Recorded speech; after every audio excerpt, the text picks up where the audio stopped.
The pine needles crunch wrong. That's the first thing, not the light, not the color, not any of the things you'll try to describe later. It's the sound. Pine needles crunch in a specific way you've been hearing your whole life. A soft collapse, a giving under, and these ones don't give. They fracture. A clean, glassy fracture, like you're walking on something that used to be pine needles and has decided to become something else. You stop. The trail ahead catches the afternoon light in a way trails don't catch light. There's a quality to it, not reflection exactly, more like the air itself is refracting, bending the light in small increments, the way heat shimmer bends a highway in August, except it's 53 degrees and there's no heat source and the effect isn't moving. It's static. It's sitting there on the trail like a door someone left open. You look down at the needle you just stepped on. It's still there. And it's wrong. The color is wrong. Not brown wrong or gray wrong. The wrong of something dead, but clear wrong. The wrong of something in the process of becoming see-through. You crouch. You pick it up. It doesn't flex. It has the weight of glass and the surface of glass. And when you hold it up to the light filtering through the canopy, you can see the negative space of the forest behind it. Refracted and inverted, small and perfect. Like a lens. Your phone has 4 bars. You notice this the way you notice everything in the first 30 seconds. Cataloging fast, not processing. The brain doing its emergency inventory before it commits to a reaction. 4 bars. 43% battery. 3:17 p.m. The trailhead is 9 kilometers behind you. The village of Colina is 11 kilometers ahead. The boundary, you're already calling it that in your head. The boundary is maybe 15 meters in front of you on the trail. You can see where it starts because you can see where the color of the ground changes.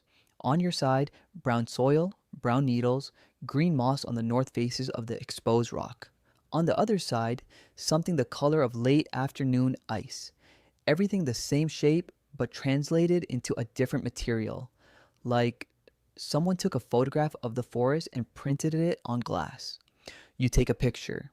Your hands are steady. You notice this. You take 3 more pictures from different angles. Then you do something you'll think about later. You reach out and touch the bark of the nearest tree just to confirm your side is still your side. Still wood rough and real, and it is. You don't cross the boundary. Your hand stops at the edge and you become aware that something in you already made that decision without being asked. You open your text and send the pictures to your friend with a message. Something wrong with the trail ahead? Not sure what this is? The message sends. The read receipt appears immediately. She calls back before you've finished reading her reply. Where are you? She says. Her voice is flat in the specific way voices go flat when someone is trying to sound calm. You tell her your location. Kilometer marker 14 on the Sendero del Pino trail. She says, don't cross it. Don't go any further in. Turn around and come back to the trailhead. What is it, you say? There's a pause. 2 seconds, maybe less, but it has a weight. And then she says, I don't know yet, but they're seeing it from the satellite. It's... Turn around. They're seeing it from the satellite. You stay with that sentence for a moment. You hold it the way you held the glass pine needle. It's expanding. That's what she doesn't say and what you immediately understand. She used present tense. They're seeing it. Not they saw it. Not there was an anomaly. Seeing now. Which means it's still happening. Which means the boundary 15 meters in front of you is not where it was an hour ago. You turn around. You start walking. Here's what you know. The boundary is at kilometer 14. The trailhead is at kilometer 5. That's 9 kilometers, mostly downhill. Trail you've walked before, nothing technical. At your pace, 4.5, 5 kilometers per hour if you push, you're looking at under 2 hours. This is recoverable. You have time. Here is what you work out in the first 10 minutes of walking. If the boundary is expanding, the question isn't whether you can outrun it. The question is how fast it's expanding relative to how fast you're moving, and you don't have that number. All you have is the image on your phone of a pine needle that used to be a pine needle and the crunch sound under your boots that has gone back to normal. back to the soft collapse of real material meeting real ground. And the specific relief of that sound is something you didn't expect to be grateful for, but you are.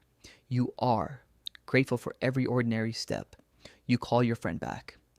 How fast, you say? We don't know yet. We've only had satellite data for 40 minutes. Estimate. Another pause. Maybe 100 meters in 40 minutes, maybe more. You do the math while walking. 100 meters in 40 minutes is 2.5 meters per minute. The boundary was 15 meters in front of you when you turned around. You've been walking for 12 minutes. In 12 minutes, the boundary has moved approximately 30 meters, which puts it, right now, somewhere behind you near the bend in the trail. You crane your neck. You can't see the bend from here. You keep walking. You don't run. Not yet. Running costs energy you may need later, and the math still says you have time. But the math assumes the rate is constant. What if it isn't? The trees on either side of you are still trees. You check them as you pass. Bark, texture, the give of moss, the normal wet smell of a forest that received rain 4 days ago and is still slowly releasing it. Everything behind you is still real. You note this. You keep walking. Kilometer 11. The trail opens briefly onto a ridge with a view east, and you stop for 30 seconds because you can't not stop. Because what you are looking at to the east, far enough away to be landscape rather than immediate threat, is the difference. The normal forest absorbs light the way forests do, green and brown and particulate, soft. The forest to the east gives the light back, all of it, in perfect, prismatic, terrible clarity. Not just the trees, the hills, the exposed granite outcroppings, everything translated into something crystalline and exact and so precisely beautiful that the first thing your brain produces is not fear, but a specific involuntary awe that you are immediately ashamed of because you know what you're looking at is wrong, is not okay, is the kind of beautiful that replaces the kind of living, and you are looking at it like it's art. You turn away from it. Kilometer 10. That's when you see them. 2 people, maybe 200 meters ahead of you on the trail, moving in the opposite direction, toward you, yes, but also toward the boundary. They're moving at a normal hiking pace, talking, one of them with poles, one with a large pack. They haven't seen what's behind you.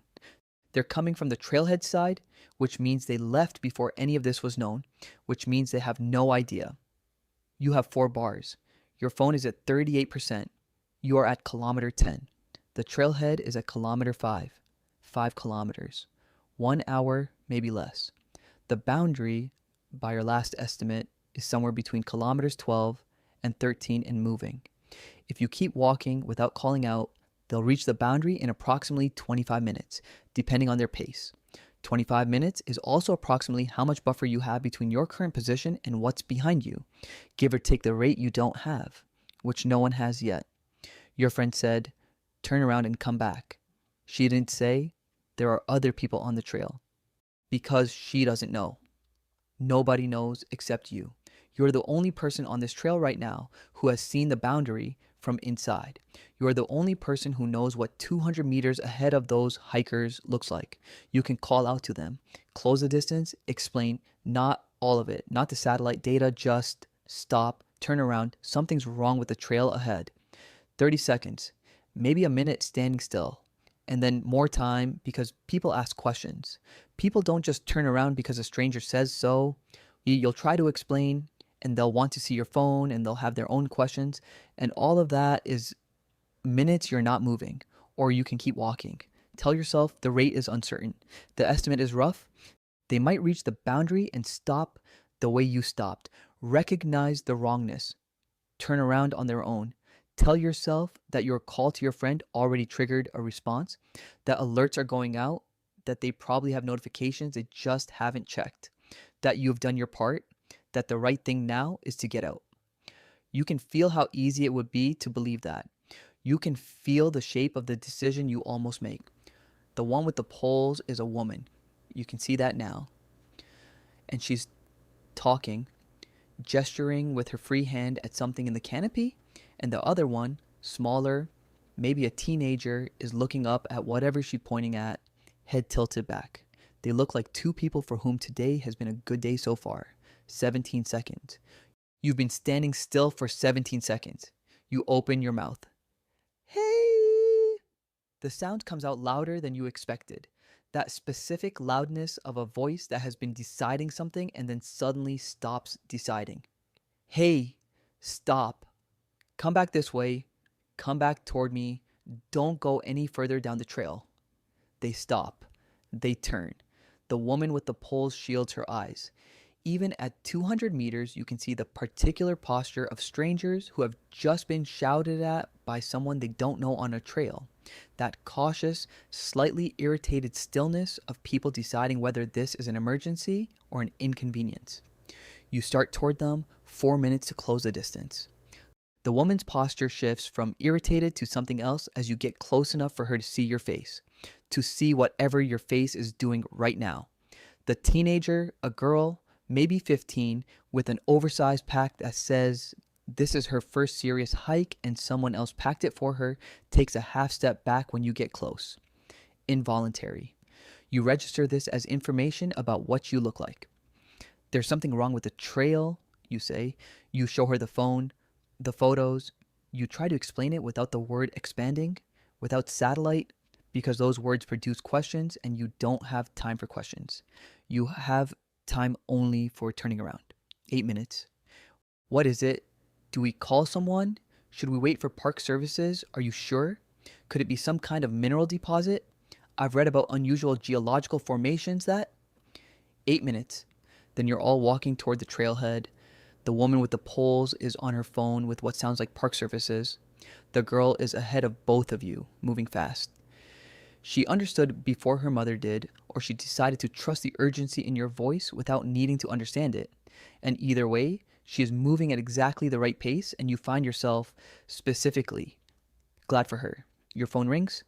Your friend. There are other people with me, you say. 2. We're at kilometer 9. Okay. A pause. Good. The rate has changed. The last pass shows it's faster than we thought. You need to move. You don't repeat this to the others. Not yet. You look at the woman with the poles, still talking to park services, explaining the photos. You look at the girl ahead, her oversized pack making her silhouette slightly top-heavy, moving fast and steady. You match her pace, behind you far enough that you can't see it yet, close enough that you know. The light in the forest is different. You don't look back.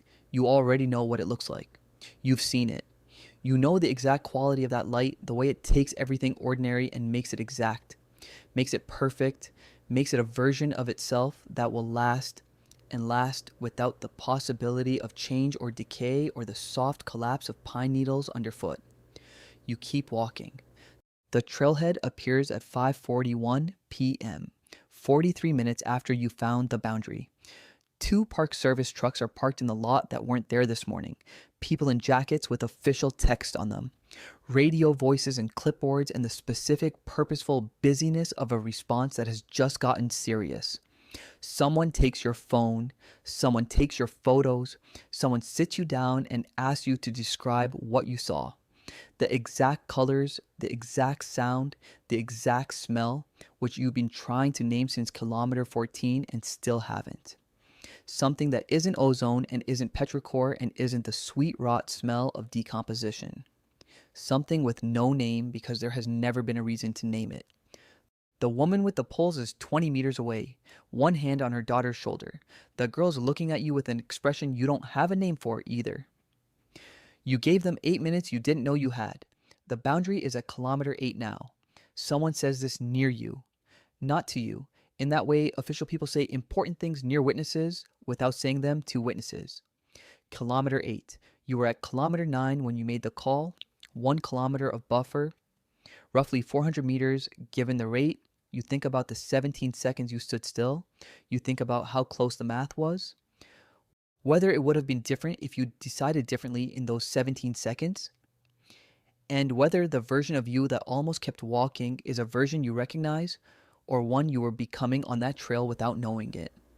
The light behind you in the forest is extraordinary. You don't look at it. You look at your hands instead, which are completely still. You notice this. You don't know what it means. You're not sure you want to. The thing you keep coming back to in the truck, on the way to the village, in the hours after, in the dark when you're trying to sleep and the smell is still in your nose. That nameless smell isn't the decision.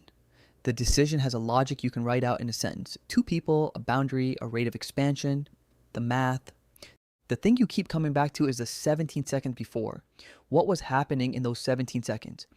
What you were weighing, whether the version of you that came out of them making the call you made is meaningfully different from the version that almost didn't.